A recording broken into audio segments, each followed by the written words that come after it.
What's up, G-Show Land, and welcome to another episode of the G-Show Podcast. I am G1, and this is the Geek Out. It's Monday, July 31st, and oh boy, did the box office explode once again because BarbieHeimer has maintained its 1 and 2 position. But could it hold on? That's the question come next week. We'll find out. We'll talk about it in a little bit. Also, casualties of the Hollywood strike. Spider-Man Beyond the Spiderverse being pushed back indefinitely by Sony. There's no release date now. We'll talk about that too. And what movie's going to make a bigger splash next weekend at the box office? Is it going to be The Meg 2? Or is it going to be the Teenage Mutant Ninja Turtles? And can they be the ones to dethrone Barbie? We'll see. And finally, a bit of sad news. Pee Wee Herman, Paul Reubens, has passed away. We're going to talk about that. Let's get right into it. So, as always, we start with the box office. And once again, Barbie and Oppenheimer are completely untouchable at the box office. Coming in at number 1 and 2, Barbie making $93 million over this past weekend. Oppenheimer making $46.7 million this weekend. Both movies in their second weekend. Two new movies dropped this weekend. Haunted Mansion and Talk to Me. Haunted Mansion comes in number three with only $24 million. That's pretty low for a Disney movie. Sound of Freedom. 12 million. This movie, I don't know pretty much anything about this movie. All I know is this thing has legs, man. It's doing its damn thing. And domestically, it's making more money than Tom Cruise, which came in number 4, Mission Impossible Dead Reckoning, with $10 million. And number 5, wait a minute, let me see real quick. Oh no, that was number 5. Number 5 was Mission Impossible. And the A24's Talk to Me, which also was new, came in 6th place, bringing in $10 million. Only $200 million less than Mission Impossible Dead Reckoning Part 1, which is crazy. Honestly, I thought Tom Cruise had this thing on lock. Barbie and Oppenheimer was definitely foils for it. But the fact that Mission Impossible has only made domestically $139 million is kind of crazy. I thought that number would be a lot bigger than what that is. The Sound of Freedom domestically has made $149 million, $10 million more. Oppenheimer in 2 weeks has made $174 million domestically. I didn't see that coming. I'll be honest with you. I did not think Oppenheimer was going to do that, but you know what? Never, ever, ever, ever, ever discount the genius of Christopher Nolan. That's all I got to say about that. And Barbie, talk about a monster hit. $351 million domestically. Its worldwide accumulation is like $700 million right now. The exact number, if I could get it right here, Barbie's worldwide total right now is $774 million. That movie is on pace to break $1 billion faster than any other movie this year. Still, the only movie sitting at $1 billion is the Super Mario Brothers movie, but that's starting to sputter out, especially because that thing hits Peacock this week. Guardians of the Galaxy Volume 3 is in second place with $837 million. Barbie will probably overtake that come next weekend. Putting itself in second place, I could totally see that. But it's crazy. It's crazy. Barbie is just absolutely crushing it at the box office. But that brings me to this next question. With the Ninja Turtles movie, Mutant Mayhem, scheduled to drop on August 2nd, and then the Meg 2, The Trench, scheduled to drop on the 4th, this Friday. Are they going to be enough to take a bite out of Barbie in that box office? Could either one of those movies take Barbie out of the number 1 spot, or combine drop her down? If any movie has a chance, I think it's Ninja Turtles. honestly, it's the Ninja Turtles. It has a 40-year legacy. People love it. This trailer, this movie looks fun, and it's not like Barbie. I'm not saying it's strictly for girls, but let's be for real here. It's totally for the ladies. Totally, and I'm not saying men can't have fun with that movie, but it's Barbie. I mean, it's Barbie. There's no way around it. It's Barbie. But Ninja Turtles is marketed to everybody. So is that going to have what it takes to take Barbie out? I don't know. And I'm not even going to say anything like I hope so or anything, because I find it astonishing just watching this, watching Barbie just do these numbers. And just seeing this. Like, I don't know why it fascinates me so much, but I'm literally just sitting here like, wow. This is something special. Like, this movie's something special. It's just, it's kind of unbelievable. It's kind of unbelievable. But, I like Margot Robbie. I think she has star power, and if anything, bam, this is one of those movies. But could Ninja Turtles do it? I don't know. It's going to be interesting to see how this plays out this week. It's going to be real interesting to see how this plays out this week, because again, if Barbie's making, what was it, $93 million this weekend.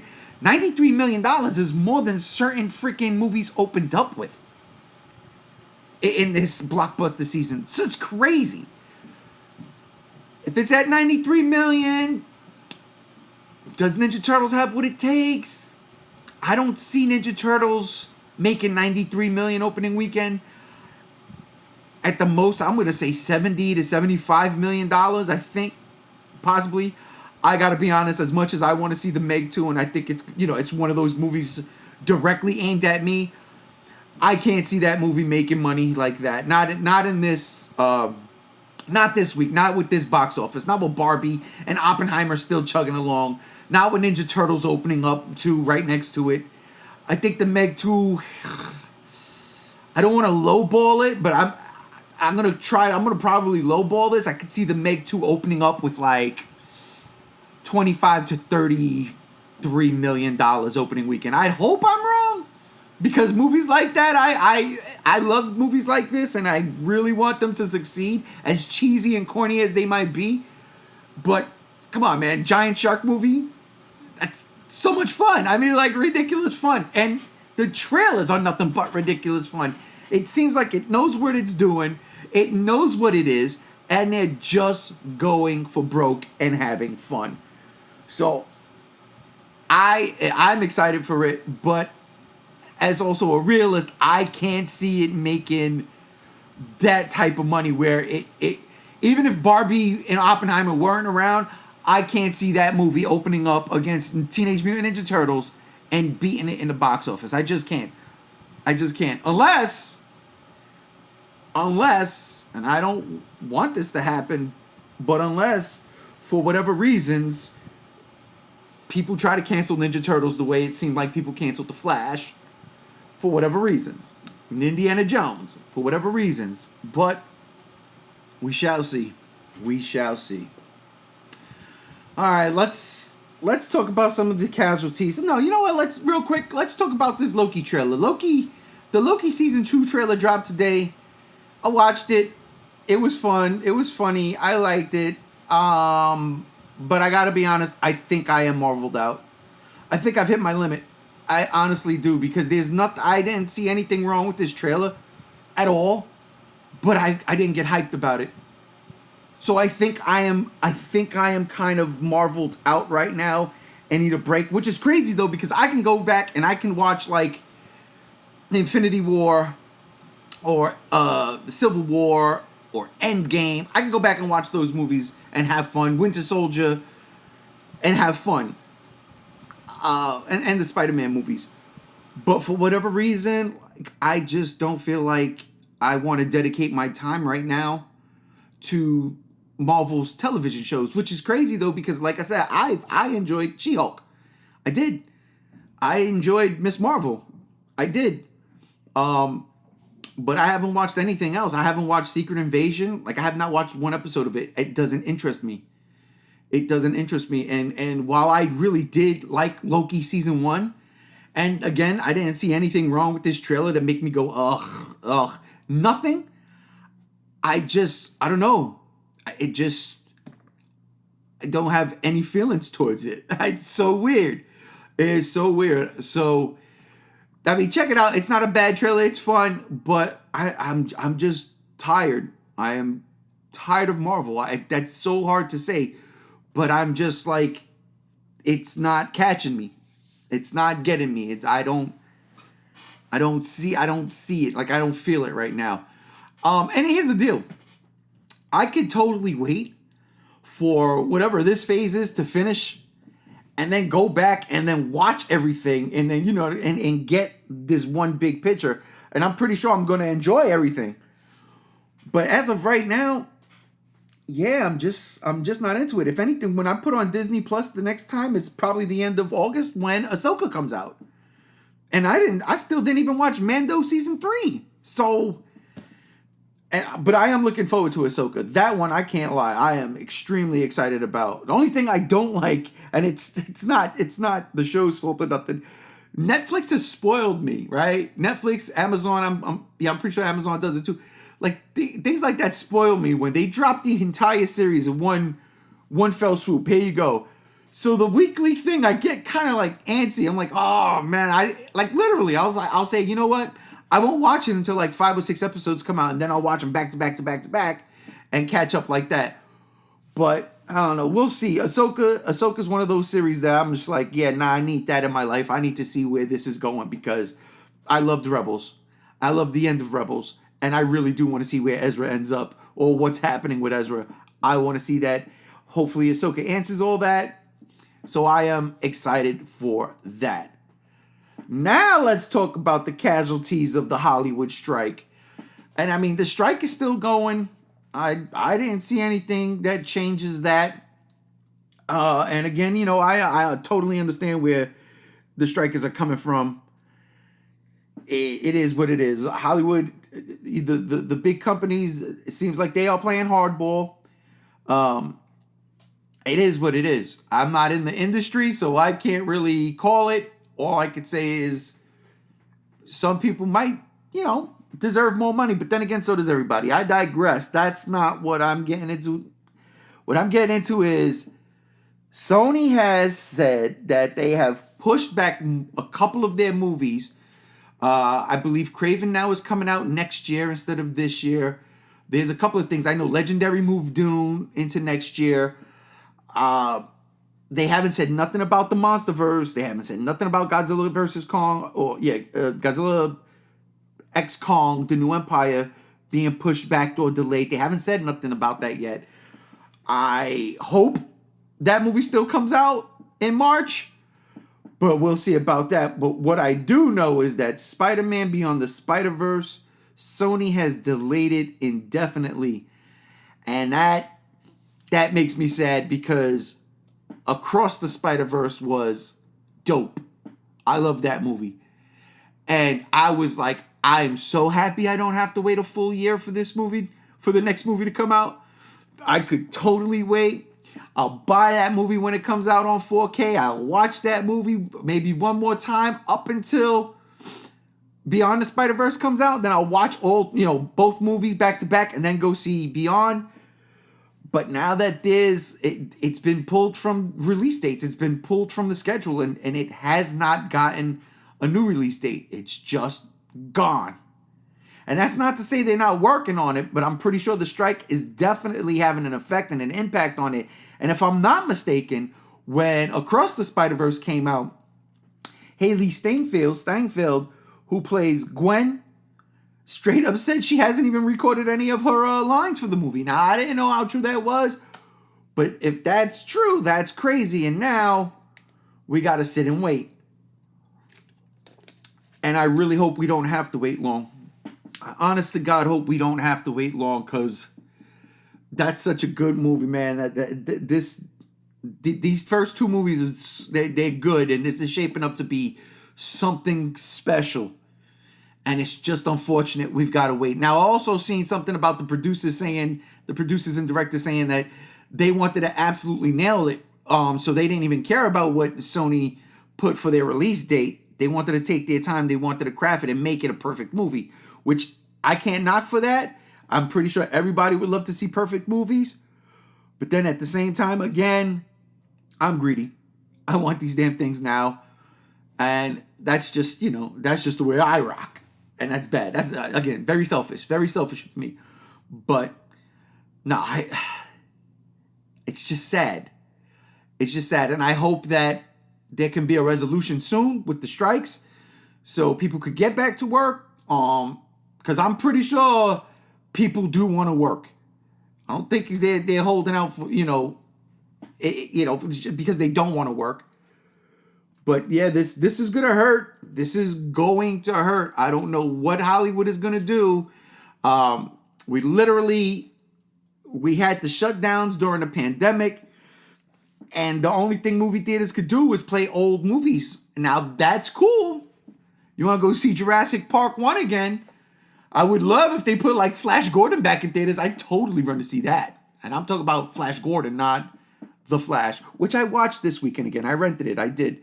And the second time around, I still had fun with the movie. But yeah, you know what? I cannot forgive the special effects in that CG. That CG realm is terrible.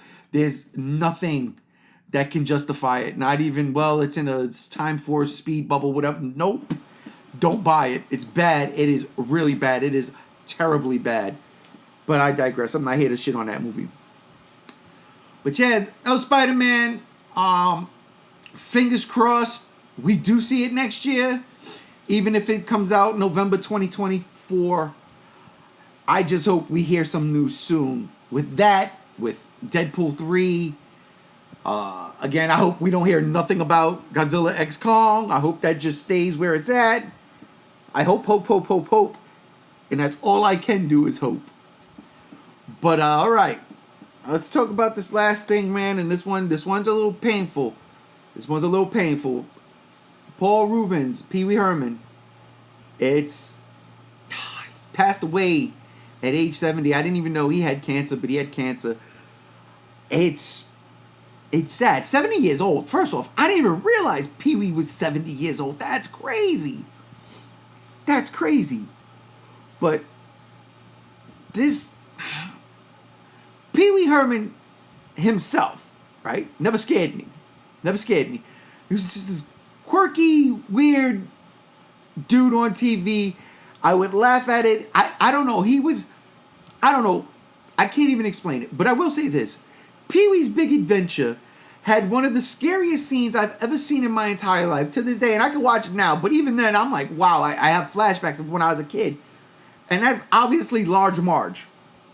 When Large Marge has Pee-wee in the truck and is telling a story and turns around and her face goes all crazy, kooky, claymation, freaky shit.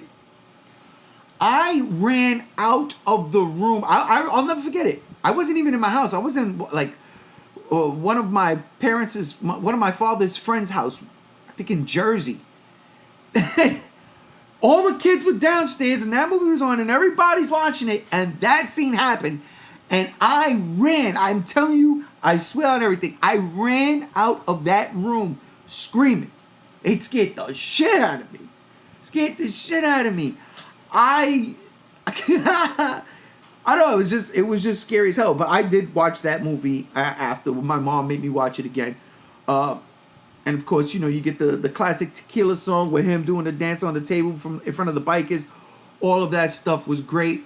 Obviously, my favorite part, them filming Godzilla movie on the back lot that he's running through. King Ghidorah's there. I'm pretty sure Rodan was there too. But that was freaking awesome. Twisted Sister singing, I think We're Not Gonna Take It was crazy. But, yeah, Pee-wee's Big Adventure, that was a dope movie. And then Pee-wee's Playhouse came on. And I don't know what it was. I was a little kid. And I remember watching it and loving it and having fun and laughing and just screaming with the word of the day. All that stuff was great, What was it, Robbie the Robot? I forget his name. The blue chair, all that shit. All that shit was fun. The pterodactyl. Lawrence Fishburne as the mailman. I mean, come on, it was fun. Cowboy Curtis, as Cowboy Curtis. It was great. And then the show ended, and I'll never forget. And the music was so just like sad. I always found it sad, and I was like, "Why is it so sad?" And like, got mad emotional and shit. And that was when I was like, "What?"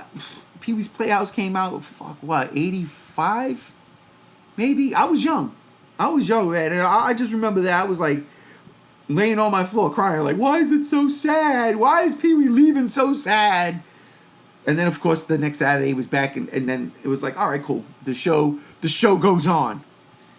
So, I mean, like, you know, Pee-wee's been around in the public eye for a very long time, even longer than, you know, Big Adventure and Pee-wee's Playhouse and Big Top Pee-wee. He was a stand-up comedian. He was doing his shtick, you know, for a hell of a long time on stage, and it's a funny ass character, Pee Wee Herman, the man child, little boy that never grew up, if you will. I mean, I don't know, the different version of Peter Pan, Pee Wee Herman. Damn, man, it's sad. It's sad. It's sad. I think I'm gonna go watch some of Pee Wee's more raunchier comedies, and I ain't talking about that time he got caught in a XXX theater doing the damn thing with himself. I ain't talking about that, because that was a big deal when that happened. But when you get older, you look at it, you go, who was he harming? In all honesty, he wasn't dressed as Pee Wee doing it. If he was, that's crazy. But come on, what are we gonna do? What are we gonna do? But I digress. Rest in peace, Paul Reubens. Rest in peace, Pee Wee Herman. Thank you for the laughs and the entertainment. Thank you so much for scaring the crap out of me and making me sad for no reason other than you left and the music was sad. But thank you for the words of the days and the screaming and Cowboy Curtis and John B. the Genie. Thank you for all of that stuff. I appreciate it. And I appreciate y'all hanging out with me. We're going to call it quits right here. So thank you once again for being here with the G Show podcast, the Geek Out. I am G1. We out of here. Peace.